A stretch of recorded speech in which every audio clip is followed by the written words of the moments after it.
millions de toutous, l'émission pour les toutous. Aujourd'hui, nous recevons H, qui a travaillé tout un été dans un refuge pour chiens. Bonjour H. Bonjour Isabelle. Raconte-nous pourquoi tu as choisi de travailler au refuge pendant tes vacances. Les jeunes de ton âge sont plus habitués à faire du skateboard ou des jeux vidéo pendant leurs vacances. Ah mais ne vous inquiétez pas, je fais ça aussi. J'apprends même le skate à ma petite sœur.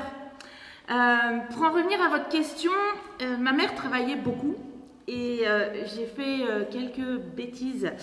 Alors j'ai dû passer mes vacances chez mon père et en étant obligée de travailler comme bénévole. Alors soit dans une maison de retraite, soit dans un refuge pour animaux. Bah le choix a été vite fait. On vous comprend. Bon, quelles ont été tes premières impressions? Oula, c'était fatigant. Je devais nettoyer les enclos, supporter les odeurs, leur servir à manger, nettoyer les gamelles et même noter comment étaient les crottes des pensionnaires. Non mais vous vous rendez compte?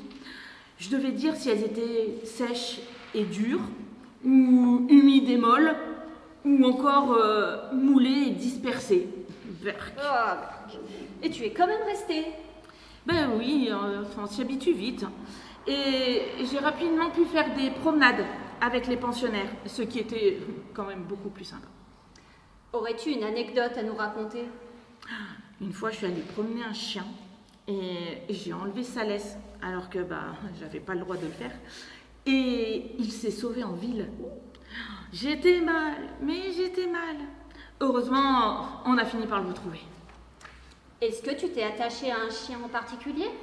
Oui, il s'appelait Cooper. Et j'ai même eu envie de l'adopter.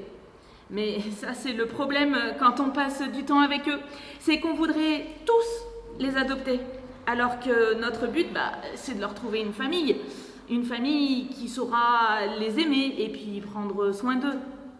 Merci pour ton témoignage. Es-tu content de ton expérience? Ah oui, j'ai adoré. Et je me suis fait plein de nouveaux amis. Vivement l'été prochain. Si vous voulez en savoir plus sur l'été de H, lisez Un été de chien de Christine Warner.